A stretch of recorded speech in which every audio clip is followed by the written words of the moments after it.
Hello friends, ಇವತ್ತಿನ ಸಂಚಿಕೆಯಲ್ಲಿ ಏನಾಯಿತು ಅಂತ ನೋಡ್ಕೊಂಡು ಬರೋಣ ಬನ್ನಿ. ಮೀನಾ ಬೇಜಾರಿಂದ ರೂಮಿಗೆ ಬರ್ತಾಳೆ. ಆಗ ಕೇಶವ ಬಂದು, ಮೀನಾ ಬೇಜಾರು ಮಾಡ್ಕೋಬೇಡ ಕಣೆ ಅಂತಾನೆ. ಏನೋ ಕೇಶವ ಇದು, ಈ ಮನೇಲಿ 200 ರೂಪಾಯಿ ಖರ್ಚು ಮಾಡೋಕ್ಕೂ ಸ್ವಾತಂತ್ರ್ಯ ಇಲ್ವಾ? ಏನು ತಿಂದ್ರಿ ಅಂತೆಲ್ಲ ಕೇಳ್ತಿದ್ದಾರಲ್ಲೋ ಮಾವ, ನನಗೆ ತುಂಬ ಬೇಜಾರಾಯಿತು, ತುಂಬ ಹರ್ಟ್ ಆಯಿತು ಅಂತಾಳೆ ಮೀನಾ ಅಪ್ಪ ಹಾಗೇನೆ, ನೀನು ತಪ್ಪು ತಿಳ್ಕೊಬೇಡ. ನನ್ನ ಮಕ್ಕಳು ದಾರಿ ತಪ್ಪಬಾರ್ದು, ಸುಳ್ಳೇ ಹೇಳ್ಬಾರ್ದು, ಒಂದೊಂದು ರೂಪಾಯಿ ಬೆಲೆನೂ ಗೊತ್ತಿರಬೇಕು ಅಂತ ಹೀಗೆ ಮಾಡ್ತಾರಷ್ಟೇ. ನಮ್ಮನ್ನು ಅವ್ರು ಬೆಳೆಸಿರೋದೇ ಹೀಗೆ ಅಂತಾನೆ ಕೇಶವ. ತಗೋ ಕೇಶವ ಅಂತ 200 ರೂಪಾಯಿಯನ್ನು ಕೊಟ್ಟು, ಮಾವನಿಗೆ ಕೊಡು. ನನಗೆ ಚಿಕ್ಕ ವಯಸ್ಸಿನಿಂದ ತಿನ್ನೋದಕ್ಕೆ ಅಪ್ಪ ಅಮ್ಮನ ಹತ್ರ ದುಡ್ಡು ಕೇಳಿ ಅಭ್ಯಾಸ. ಆದರೆ ಅವ್ರು ನನಗೆ ಯಾವತ್ತೂ ತಿನ್ನೋ ವಿಷಯಕ್ಕೆ ಲೆಕ್ಕ ಕೇಳ್ತಿರ್ಲಿಲ್ಲ ಕಣೋ ಅಂತಾಳೆ ಮೀನಾ. ನೀನು ಹೀಗೆಲ್ಲ ಮಾತಾಡಿದರೆ ನನಗೆ ಬೇಜಾರಾಗುತ್ತೆ ಕಣೆ. ಅಪ್ಪಂಗೆ ನಾನು ಹೇಳಲಿಲ್ಲ ಆ ದುಡ್ಡು ನನ್ನ ಹೆಂಡತಿಗೋಸ್ಕರ ಖರ್ಚು ಮಾಡಿದ್ದು ಅಂತ. ಅಷ್ಟಕ್ಕೂ ಅಪ್ಪ ಏನು ದುಡ್ಡನ್ನು ವಾಪಸ್ ತಂದುಕೊಡಿ ಅಂತ ಹೇಳಲಿಲ್ವಲ್ಲ, ಅವ್ರ ಉದ್ದೇಶ ಅದಾಗಿರಲಿಲ್ಲ ಅಂತಾನೆ ಕೇಶವ.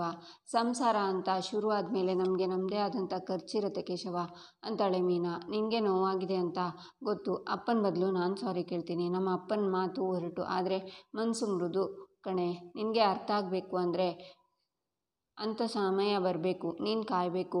ನನ್ನ ಮುದ್ದು ಅಲ್ವಾ, ಚಿನ್ನು ಅಲ್ವಾ, ನನಗೆ ಸ್ವಲ್ಪನಾದರೂ ಮಾತಾಡೆ ಅಂತಾನೆ ಕೇಶವ.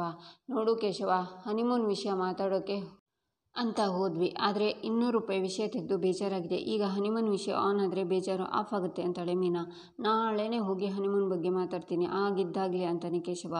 ಈಚೆ ರೂಮಲ್ಲಿ ನಂದನ್ ಕೂತಿರುವಾಗ ಗಿರಿಜಾ ಬಂದು ಕೂತ್ಕೋತಾರೆ. ಯಾಕೆ, ಏನಾಯಿತು, ಮುನ್ಸ್ಕೊಂಡಿದ್ಯಾ, ಮಲ್ಕೋ, ಲೇಟ್ ಆಯಿತು ಅಂತಾರೆ ನಂದನ್. ನನಗೆ ನಿದ್ರೆ ಬರ್ತಿಲ್ಲ ಅಂತಾರೆ ಗಿರಿಜಾ. ಅಂಥದ್ದೇನಾಯ್ತು ಈಗ ಅಂತಾರೆ ನಂದನ್. ಆ 200 ರೂಪಾಯಿ ವಿಷಯನ ನೀವು ಕೇಶವನ್ನ ಮಾತ್ರ ಕರೆದು ಕೇಳ್ಬೋದಿತ್ತಲ್ವಾ, ಅವ್ನ ಹೆಂಡತಿ ಮುಂದೆ ಈ ವಿಷಯ ಬೇಡ ಆಗಿತ್ತು ರೀ ಅಂತಾರೆ ಗಿರಿಜಾ. ಯಾರು ಇದ್ದಾರೆ ಇಲ್ಲ ಅಂತ ನೋಡಿ ಎಲ್ಲ ಮಾತಾಡೋ ಅಭ್ಯಾಸ ನನಗಿಲ್ಲ. ಮಕ್ಕಳಿಗೆ ಹಣಕಾಸಿನ ವಿಚಾರದಲ್ಲಿ ಜವಾಬ್ದಾರಿ ಇರಲಿ ಅಂತ ಹೇಳಿದ್ದೆ ನಾನು ಅಂತಾರೆ ನಂದನ್. ನಿಜ ರೀ, ನಿಮ್ಮ ಉದ್ದೇಶ ನನಗೆ ನನ್ನ ಮಕ್ಕಳಿಗೆ ಚೆನ್ನಾಗಿ ಅರ್ಥ ಆಗುತ್ತೆ. ಆದರೆ ಆ ಹುಡುಗಿ ಈ ಮನೆಗೆ ಇನ್ನೂ ಹೊಸಬಳು ಅಲ್ವಾ ರೀ, ತಿಂದಿದ್ದಕ್ಕೂ ಲೆಕ್ಕ ಕೇಳಿದರೆ ಅಂತ ಅವಳು ನುಣ್ಕೊಳ್ಳಲ್ವಾ ಹೇಳಿ ಅಂತಾರೆ ಗಿರಿಜಾ. ಅಂದರೆ ನಾನು ಲೆಕ್ಕ ಕೇಳಿದ ತಪ್ಪು, ಅವನು ದುಡ್ಡು ತಗೊಂಡು ವಿಷಯ ಮುಚ್ಚಿಟ್ಟಿದ್ದು ಸರಿ ಅಂತಿದೆಯಾ ಅಂತಾರೆ ನಂದನ್. ಹಾಗಲ್ಲ ರೀ, ಮದುವೆ ಆದಮೇಲೆ ಗಂಡ ಹೆಂಡತಿಗೆ ಅವರದ್ದೇ ಆದ ಕೆಲವು ಖರ್ಚುಗಳಿರುತ್ತೆ ಅಲ್ವಾ, ಅದನ್ನು ನಾವು ಸ್ವಲ್ಪ ಅರ್ಥ ಮಾಡ್ಕೊಂಡ್ರೆ ಒಳ್ಳೇದಲ್ವಾ. ಒಂದು ಹೆಣ್ಣು ತವ್ರ ಮನೇನ ಬಿಟ್ಟು ಬರುವಾಗ ಅವಳ ಮನಸ್ಸಲ್ಲಿ ಸಾಕಷ್ಟು ಗೊಂದಲಗಳು ಇರುತ್ತೆ ರೀ. ನಾನು ಏನು ಮಾಡಿದರೆ ಸರಿ, ಏನು ಮಾಡಿದರೆ ತಪ್ಪು ಅಂತ ಅವಳ ಮನಸ್ಸಲ್ಲಿ ಪ್ರಶ್ನೆಗಳಿರುತ್ತೆ. ಅತ್ತೆ ಮಾವ ಆಗಿ ನಾವು ಅದಕ್ಕೆ ಉತ್ತರ ಕೊಡಬೇಕು ಅಲ್ವಾ. ನಮ್ಮ ಮೀನಾ ಬರೀ ಗಂಡ ತನ್ನ ಜೊತೆಗಿದ್ರೆ ಸಾಕು ಅಂತ ಯೋಚನೆ ಮಾಡಲ್ಲ. ನಾವು ಸಿಟ್ಟು ಮಾಡಿಕೊಂಡ್ರೆ ನಮಗೆ ಸಮಾಧಾನ ಮಾಡ್ತಾಳೆ, ಮನೇಲಿ ಎಲ್ಲರೂ ಖುಷಿಯಾಗಿರಬೇಕು ಅಂತ ಆಸೆ ಪಡ್ತಾಳೆ. ಅಷ್ಟೇ ಅಲ್ಲ, ನಾನು ನನ್ನ ಮಾವನ ಮನಸ್ಸನ್ನು ಗೆಲ್ತೀನಿ ಅಂತ ಪಣ ತೊಟ್ಟಿದ್ದಾಳೆ ರೀ. ಅಂಥ ಮನಸ್ಸಿಗೆ ನೋವು ಮಾಡೋದು ಸರಿನಾ ಅಂತಾರೆ ಗಿರಿಜಾ. ಈಗ ನಾನು ಏನು ಮಾಡಬೇಕು ಹೇಳು, ನಾನು ಈಗಲೇ ಹೋಗಿ ಕ್ಷಮೆ ಕೇಳಬೇಕಾ ಅಂತಾರೆ ನಂದನ್. ಅಯ್ಯಯ್ಯೋ, ಕ್ಷಮೆ ಕೇಳಬೇಕು ಅಂತ ಹೇಳ್ತಿಲ್ಲ ರೀ, ಆದರೆ ನಾಳೆ ಒಂದು ಸಲ ನೀವು ಮೀನನ ಹತ್ರ ಮಾತಾಡಿ, ಅವಳೆಲ್ಲ ಅರ್ಥ ಮಾಡ್ಕೋತಾಳೆ ರೀ, ಸರಿ ತಾನೇ ಅಂತಾರೆ ಗಿರಿಜಾ. ಸರಿ ಅಂತಾರೆ ನಂದನ್. ಈಚೆ ನಂದನ್ಗೆ ಗಿರಿಜಾ ಕಾಪಿ ಕೊಡ್ತಾರೆ. ರೀ, ಮೀನಾ ಹತ್ರ ಇವತ್ತು ಮಾತಾಡ್ತೀನಿ ಅಂದ್ರಿ ಅಂತಾರೆ ಗಿರಿಜಾ. ಆಗ ಕೇಶವ, ಮೀನಾ, ರಕ್ಷಾ, ವಲ್ಲಭ, ಮಾಧವ ಎಲ್ಲರೂ ಬರ್ತಾರೆ. ಅಪ್ಪ, ಸೆಮಿಸ್ಟ್ರ್ ಫೀಸ್ ಕಟ್ಟಬೇಕಿತ್ತಪ್ಪ ಅಂತಾಳೆ ರಕ್ಷಾ. ಹೌದಪ್ಪ, ನಾನು ಅಷ್ಟೇ ಅಂತಾನೆ ವಲ್ಲಭ. ಸರಿ ಅಂತಾರೆ ನಂದನ್. ಅಪ್ಪ, ನಾನು ನಿಮ್ಮ ಹತ್ರ ಸ್ವಲ್ಪ ಮಾತಾಡಬೇಕಿತ್ತಪ್ಪ ಅಂತಾನೆ ಕೇಶವ. 200 ರೂಪಾಯಿ ವಿಷಯ ತಾನೇ, ನಾನೇ ಮಾತಾಡಬೇಕು ಅಂದ್ಕೊಂಡಿದ್ದೆ ಅಂತಾರೆ ನಂದನ್. ಅದಲ್ಲಪ್ಪ, ಅದು ಅಂತಾನೆ ಕೇಶವ. ಅದೇನು ಅಂತ ನಾನೇ ಹೇಳ್ತೀನಿ, ನನಗೆ ಸುತ್ತಿ ಬಳಸಿ ಹೇಳೋಕ್ಕೆ ಬರಲ್ಲ, ನೇರವಾಗಿ ಹೇಳ್ತೀನಿ ಮಾವ.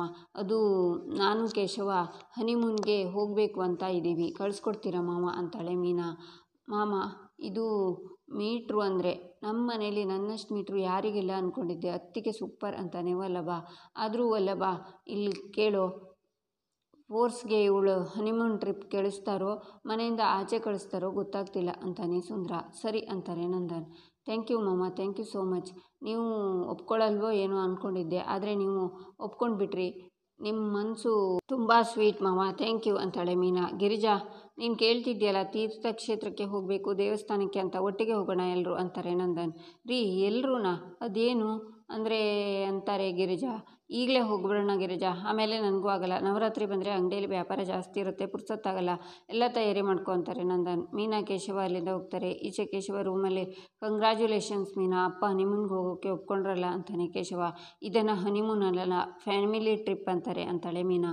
ಆದರೆ ಅಪ್ಪ ನಿನ್ನ ಹತ್ರ ಮಾತಾಡ್ತಿರ್ಲಿಲ್ಲ, ನೀನು ಹನಿಮೂನಿಗೆ ಹೋಗಬೇಕು ಅಂತ ಅಂದಾಗ ಒಪ್ಕೊಂಡ್ಬಿಟ್ರು.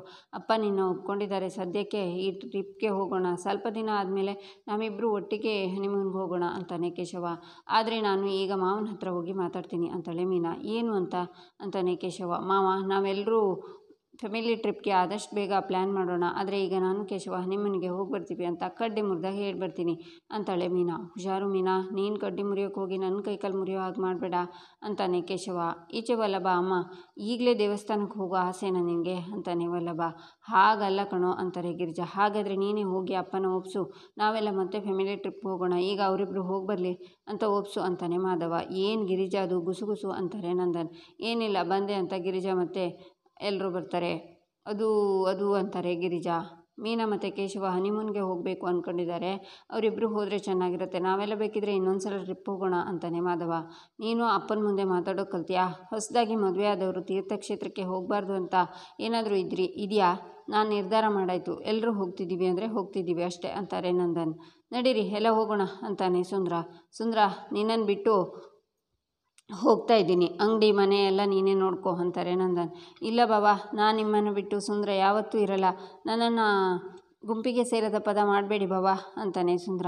ಸರಿ, ನಾನು ನಿನ್ನ ಜೊತೆ ಇರ್ತೀನಿ, ಇವರೆಲ್ಲ ಹೋಗಲಿ ಅಂತಾರೆ ನಂದನ್. ಬೇಡ ಬಾಬಾ, ನೀವು ಹೋಗಿ, ನಾನು ಹೇಗೋ ಮ್ಯಾನೇಜ್ ಮಾಡ್ತೀನಿ ಅಂತಾನೆ ಸುಂದ್ರ. ಈಚೆ ಮೀನಾ ಕೆಲಸದಿಂದ ಬರುವಾಗ ಅಮೂಲ್ಯ ಬಂದು ಅಕ್ಕ ಅಂತಾಳೆ. ಏನು ನೀನಿಲ್ಲಿ ಅಂತಾಳೆ ಮೀನಾ. ಕಾಲೇಜಿಂದ ನಡ್ಕೊಂಡು ಬರ್ತಿದ್ನಾ, ನನಗೆ ನೀವು ಕಾಣಿಸಿದ್ರಿ, ಡ್ರಾಪ್ ಕೊಡೋಣ ಅಂತ ಅಂದ್ಕೊಂಡೆ ಅಂತಾಳೆ ಅಮೂಲ್ಯ. ಏನು ನಡ್ಕೊಂಡು ಡ್ರಾಪ್ ಕೊಡ್ತೀಯಾ? ಸರಿ ಬಾ ಹೋಗೋಣ ಅಂತ ಮೀನಾ ಬರ್ತಾಳೆ. ಏನಕ್ಕ ಸಪ್ಪಗಿದ್ದೀರಾ ಅಂತಾಳೆ ಅಮೂಲ್ಯ. ಹಾಗೆಲ್ಲ ಏನೂ ಇಲ್ಲ ಅಮ್ಮು, ಕೆಲಸ ಮಾಡಿ ಸುಸ್ತಾಗಿದ್ದಷ್ಟೇ. ಆದರೆ ಹನಿಮೂನ್ಗೆ ಹೋಗೋದು ಅಂದರೆ ಸ್ವಲ್ಪ ಜೋಶ್ ಇರಬೇಕಪ್ಪ ಅಂತಾಳೆ ಅಮೂಲ್ಯ. ಏಯ್ ಕಳ್ಳಿ, ನಮ್ಮ ಹನಿಮೂನ್ ವಿಚಾರ ನಿನ್ಗೆ ಹೇಗೆ ಗೊತ್ತಾಯಿತು ಅಂತಾಳೆ ಮೀನಾ. ಸುಂದರ ಚಿಕ್ಕಪ್ಪ ನಿಮ್ಮ ಮನೆ ಎಲ್ಲ ಅಪ್ಡೇಟ್ಸ್ನ ನಮಗೆ ಬಂದು ಹೇಳ್ತಾರೆ. ಹೇಗೆ ನಾವು ಅಂತಾಳೆ ಅಮ್ಮು. ಹಾಗಾದರೆ ಚಿಕ್ಕಪ್ಪ ಕೆರೆದಡ ಆಟ ಆಡ್ತಾರಾ? ಚೆನ್ನಾಗಿ ಆಡ್ತಾರೆ ಅಂತಾಯಿತು ಅಂತಾಳೆ ಮೀನಾ. ಹನಿಮೂನಿಗೆ ಎಲ್ಲ ರೆಡಿನಾ ಅಂತಾಳೆ ಮೀನಾ. ಆಗ ಮೀನಾ ನಡೆದಿರೋದನ್ನು ಹೇಳ್ತಾಳೆ.